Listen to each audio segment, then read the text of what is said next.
یہ تقریباً 1957 کی بات ہے کہ فرانس میں کہیں ایک رہائشی عمارت کے نکڑ میں ترکی کے ایک 50 سالہ بوڑھے آدمی نے چھوٹی سی دکان بنا رکھی تھی۔ ارد گرد کے لوگ اس بوڑھے کو انکل ابراہیم کے نام سے جانتے اور پکارتے تھے۔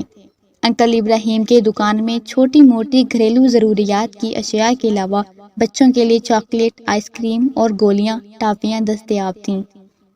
اس عمارت کی ایک منزل پر ایک یہودی خاندان آباد تھا جن کا ایک 7 سالہ بچہ جاد تھا۔ جاد تقریباً روزانہ ہی انکل ابراہیم کی دکان پر گھر کی چھوٹی موٹی ضروریات خریدنے کے لیے آتا تھا۔ دکان سے جاتے ہوئے انکل ابراہیم کو کسی اور کام میں مشغول پا کر جاد نے کبھی بھی ایک چاکلیٹ چوری کرنا نہ بھولی تھی۔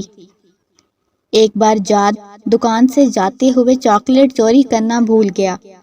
انکل ابراہیم نے جاد کو پیچھے سے آواز دیتے ہوئے کہا، جاد، آج چاکلیٹ نہیں اٹھاؤ گے کیا؟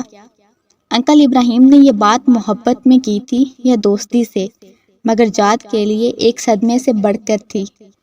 جاد آج تک یہی سمجھتا تھا کہ اس کی ایک چوری ایک راز تھی، مگر معاملہ اس کے برعکس تھا۔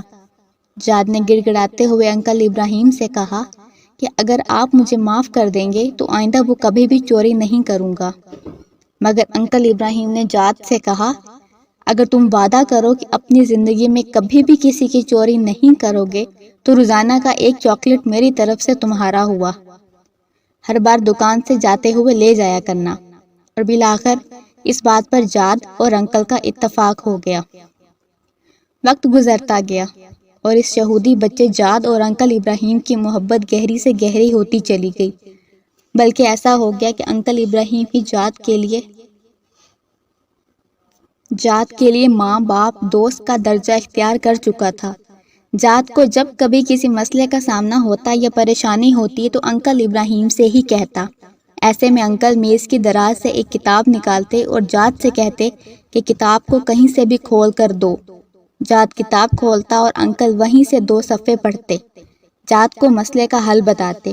جاد کا دل اطمینان پاتا اور وہ گھر کو چلا جاتا، اور اس طرح ایک کے بعد ایک کرتے 17 سال گزر گئے۔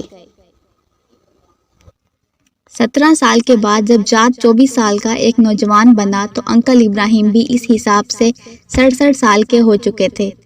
دائی اجل کا بلاوا آیا اور انکل ابراہیم وفات پا گئے۔ انہوں نے اپنے بیٹوں کے پاس جاد کے لیے ایک صندوقچی چھوڑی تھی۔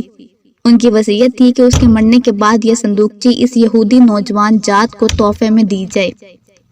جاد کو جب انکل کے بیٹوں نے صندوقچی دی اور اپنے والد کے مرنے کا بتایا تو جاد بہت غمگین ہوا، کیونکہ انکل ہی تو اس کے غمسار اور مونس تھے۔ جاد نے صندوقچی کھول کر دیکھی تو اندر وہی کتاب تھی جسے کھول کر وہ انکل کو دیا کرتا تھا۔ جاد انکل کی نشانی گھر میں رکھ کر دوسرے کاموں میں مشغول ہو گیا، مگر ایک دن اسے کسی پریشانی نے آ گھیرا۔ آج انکل ہوتے تو وہ اسے کتاب کھول کر 2 صفحے پڑھتے اور مسئلے کا حل سامنے آ جاتا۔ جاد کے ذہن میں انکل کا خیال آیا اور اس کے آنسو نکل آئے۔ کیوں نہ آج میں خود کوشش کروں۔ کتاب کھولتے ہوئے وہ اپنے آپ سے مخاطب ہوا، لیکن کتاب کی زبان اور لکھائی اس کی سمجھ سے بالا تر تھی۔ کتاب اٹھا کر اپنے 83 عرب دوست کے پاس گیا، اسے کہا کہ مجھے اس میں سے 2 صفحے پڑھ کر سناؤ، مطلب پوچھو اور اپنے مسئلے کا اپنے تئیں حل نکالو۔ واپس جانے سے پہلے اس نے اپنے دوست سے پوچھا، یہ کیسی کتاب ہے؟ 83 نے کہا، یہ ہم مسلمانوں کی کتاب قرآن ہے۔ جاد نے پوچھا، مسلمان کیسے بنتے ہیں؟ 83 نے کہا، کلمہ شہادت پڑھتے ہیں اور پھر شریعت پر عمل کرتے ہیں۔ جاد نے کہا، تو پھر سن لو، میں کہہ رہا ہوں، اشہد اللہ الہ الا اللہ و اشہد ان محمد رسول اللہ۔ جاد مسلمان ہو گیا اور اپنے لیے جاد اللہ قرآنی کا نام پسند کیا۔ نام کا اختیار اس کے قرآن سے والہانہ محبت کا کھلا ثبوت تھا۔ جاد اللہ نے قرآن کی تعلیم حاصل کی اور دین کو سمجھا اور اس کی تبلیغ شروع کی۔ یورپ میں اس کے ہاتھ پر 6000 سے زیادہ لوگوں نے اسلام قبول کیا۔ ایک دن پرانے کاغذات دیکھتے ہوئے جاد اللہ کو انکل ابراہیم کے دیے ہوئے قرآن میں دنیا کا ایک نقشہ نظر آیا، جس میں براعظم افریقہ کے ارد گرد لکیر کھینچی ہوئی تھی اور انکل کے دستخط کیے ہوئے تھے۔ ساتھ میں انکل کے ہاتھ سے یہ آیت کریمہ لکھی ہوئی تھی، اپنے رب کے راستے کی طرف دعوت دو، حکمت اور عمدہ نصیحت کے ساتھ۔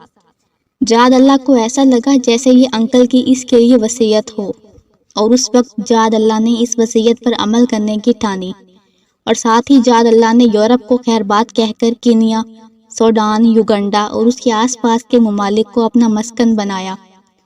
دعوت حق کے لیے ہر مشکل اور پرخطر راستے پر چلنے سے نہ ہچکایا، اور اللہ تعالیٰ نے اس کے ہاتھ 60 لاکھ انسانوں کو دین اسلام کی روشنی سے نوازا۔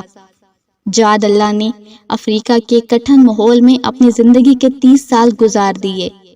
سن 2003 میں افریقہ میں پائی جانے والی بیماریوں میں گھر کر محض 53 سال کی عمر میں اپنے خالق حقیقی کو جا ملے۔ جاد اللہ کی محنت کے ثمرات ان کی وفات کے بعد بھی جاری رہے۔ وفات کے ٹھیک 2 سال بعد ان کی ماں نے 75 سال کی عمر میں اسلام قبول کیا۔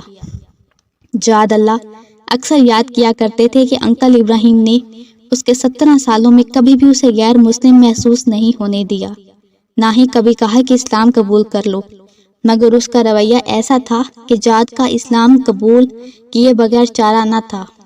آپ کے سامنے اس واقعے کے بیان کا فقط اتنا مقصد ہے کہ مجھ سمیت ہم میں سے کسی مسلمان کا اخلاق و عادت اور اطوار و کردار انکل ابراہیم جیسا ہے، کوئی غیر مسلم جاد ہم سے متاثر ہو کر جاد القرآنی بن کر میرے مذہب اسلام کی اس عمدہ طریقے سے خدمت کر سکے۔